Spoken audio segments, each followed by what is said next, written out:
Me to start, so I will start. So I wanted to cover these two stories because they highlight the importance of whistleblowers, especially in politics. Um, so there were two stories that broke. There was one that was yesterday, that was from yesterday, and the second one was just from, I think, less than 2 hours ago, maybe. Oh just 2 hours ago. Um, so the first one was that details were revealed about Mayor Bill de Blasio's plan to transfer a significant portion of New York City's public housing assets to the private sector. And it'll be over 59,000 of those public housing apartment units that are projected to be transferred to private landlords. So this was by Progress New York, and they obtained data which reportedly reveals which public housing developments owned by the New York City Housing Authority will be put into the hands of private landlords. And then in the interest of the public's right to know, Progress New York has released this information. And it was from an anonymous source who was motivated to share the information in order for the public to know details about the privatizations being planned by the administration of Mayor Bill de Blasio. A Democrat, so vote blue no matter who. But anyways, so the de Blasio administration, according to the information, plans to transfer 59,216 public housing apartments to private landlords. The information refers to the program under which this transfer of public housing assets would take place as PACT, an Orwellian acronym for Permanent Affordability Commitment Together. And that was an agency code to replace RAD, which was the Rental Assistance Demonstration, and that's the official program of the U.S. Department of Housing and Urban Development, which has steadily gained a negative connotation due to negative reports of rent increases, civil rights violations, and evictions. And another Orwellian term used by the agency, Build to Preserve, is a code name that replaces infill development, which has also gained a negative connotation, particularly during the administration of Mayor Michael Bloomberg, Republican from New York City, who had proposed the real estate development of children's playgrounds, parking lots, and lawns and gardens. Under Bill to Preserve, 3,694 apartments were slated to be constructed as infill development. And according to the information obtained by Progress New York, the Bill to Preserve plans were accurate as of May 2019. And according to a review of the information was last updated in mid-2019, and it identifies which of the 324 NYCHA public housing developments are slated for some form of privatization, and it indicates that 127 public housing developments face transfer to private landlords. So that's like half of those, almost half of those. The information has not been independently verified. One of the NYCHA public housing developments slated to receive infill development is Harborview Terrace, located in the gentrifying neighborhood of Hell's Kitchen in Manhattan. And Mayor Bill de Blasio's plan to privatize significant portions of public housing assets has generated controversy, social and legal.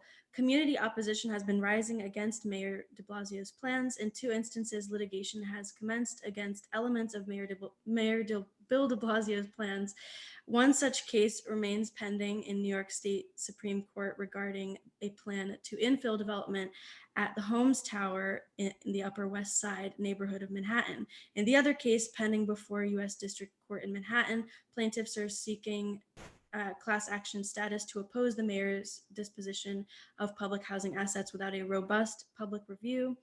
In the latter case, plaintiffs also rejected efforts by Mayor de Blasio to manufacture consent for his privatization plans. Mayor de Blasio has formed a NYCHA working group of tenants from Fulton Houses, Chelsea Homes, and Elliott Houses, which have been grouped. Left out of any participation or mention from the mayor's working group has been Harborview Terrace and dozens of other NYCHA public housing developments, which also face elements of privatization. So this was the first story that I felt was important because, once again, it is a whistleblower that decided to release this information, and it hasn't been independently verified, but they do have the documents that show that he's planning on privatizing half of those public housing developments and putting them into the hands of private landlords. So it just goes to show you, first of all, whistleblowers are incredibly important. You need them, and you need to protect their right to speak out, even when it threatens those in power. And second, also, the fraudulent concept of vote blue no matter who. This is they're even drawing comparisons between de Blasio's proposals and that of Bloomberg, who's now running. And both of them were running. One is still in the race, but it really just goes to show how it doesn't matter if it's Democrat or Republican, both of them can move to privatize. And we've seen even recently Democrats deciding to vote for an austerity bill. So it's just the same thing over and over again, where it's not really lesser of two evils, it's just both evil, but then one by an insignificant margin. It's a little less evil, but that's only in the short term, not in the long term.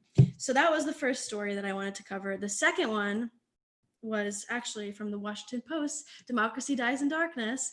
And this was state lawmakers acknowledge lobbyists helped craft their op-eds attacking Medicare for All, which really shouldn't be that surprising, but it was just confirmed.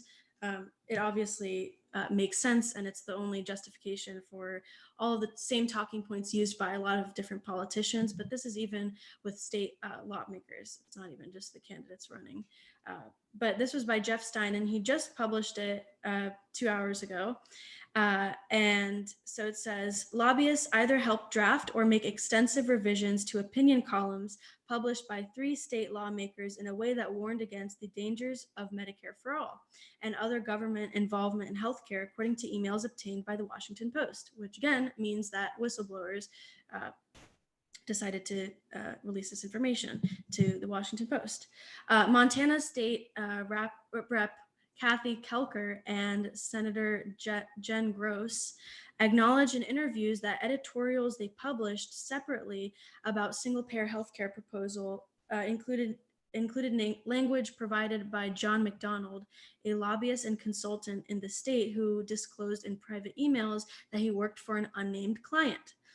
And Gross said that McDonald contacted her on behalf of the Partnership for America's Healthcare Future, a multi-million-dollar industry group founded in 2018 and funded by hospitals, private insurers, drug companies, and other private healthcare firms.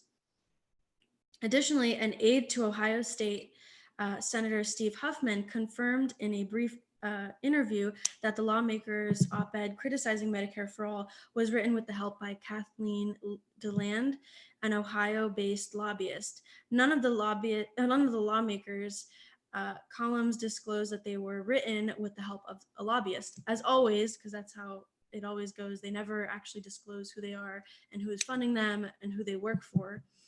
They just decided to write this piece and make it seem like it's coming straight from the horse's mouth. In the case, the politician, but it's actually the lobbyist's mouth. The emails show how even at the state and local levels, lobbyists are trying to bend public opinion away from an idea that has seized much of the debate during the Democratic presidential primary. 2 candidates, Elizabeth Warren and Bernie Sanders, have proposed a massive redesign of the healthcare system that would place all Americans on a single government health insurer, which is wrong because Elizabeth Warren doesn't actually support Medicare for All, so shame on Jeff Stein for propping her up like this, but whatever. The documents were provided to the Post by the nonprofit advocacy group Medicare for All Now, which supports the single-payer system. The group obtained the documents through the Freedom of Information Act requests.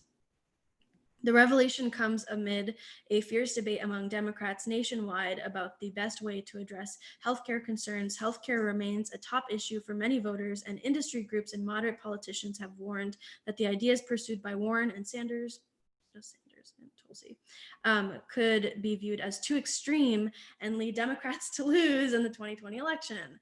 But the ideas also remain very popular among many Americans, and the healthcare industry has taken notice.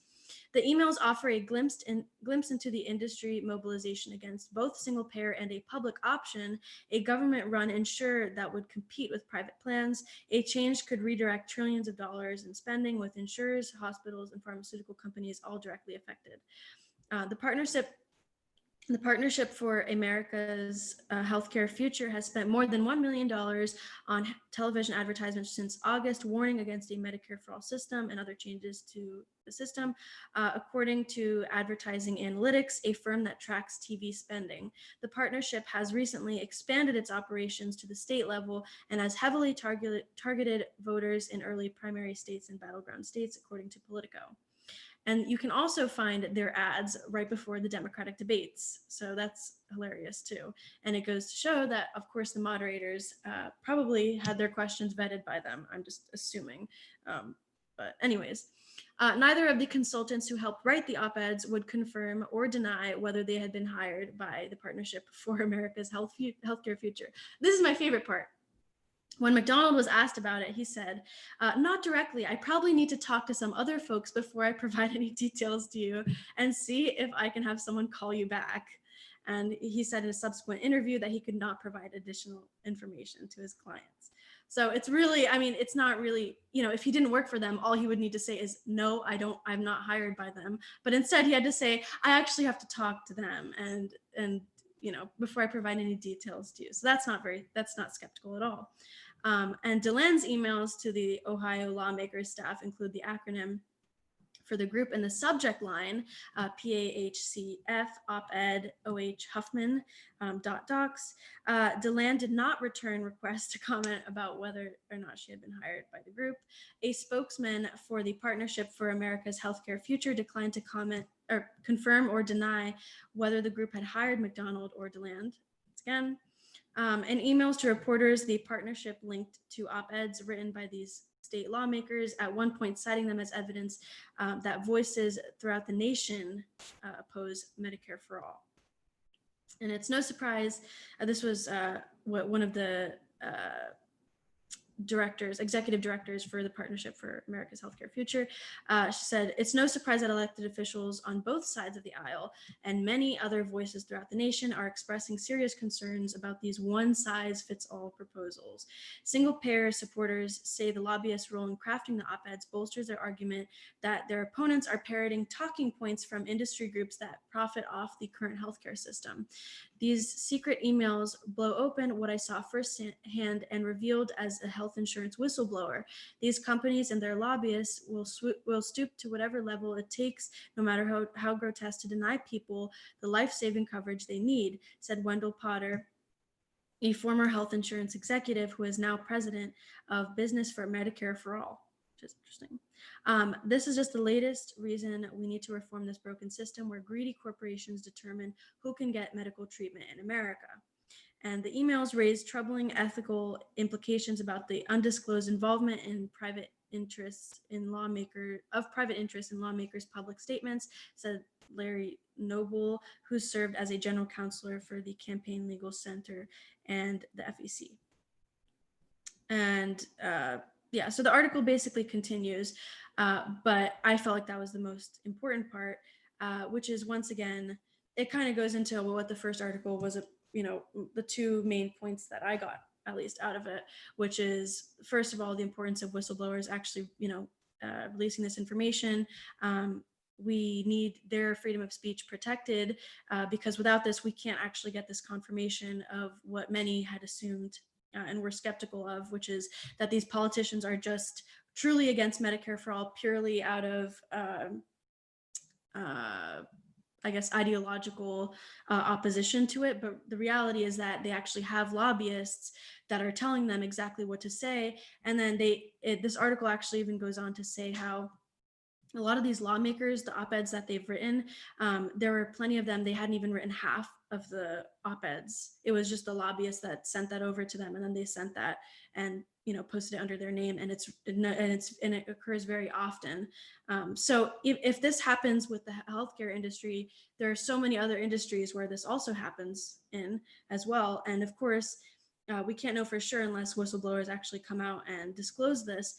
But that was the first point. But then the second point is obviously that once again, Democrats have no spine, and because this is both Democrats and Republicans. You have that Montana state representative, and then also Senator Jen Gross. She's a Democrat. These are people from both sides of the aisle, which that representative, the executive director, even said both of these parties, they have people who are opposed to Medicare for all. And again, instead of being the resistance party, the Democrats are just chiming in with Republicans, and they're listening to lobbyists instead of what the people actually want. And they're even lying to do so. And they're going as far as to pretend to write op-eds, under their name, that they haven't even written, or that most of it was actually crafted by a lobbyist. And again, so to me, this just highlights the importance of having people who are actually not afraid to speak out when they see wrongdoing, and that's especially needed in American politics and in politics in general, where people are unafraid to hold people in a position of power to account. So that was the two stories that I had to cover. But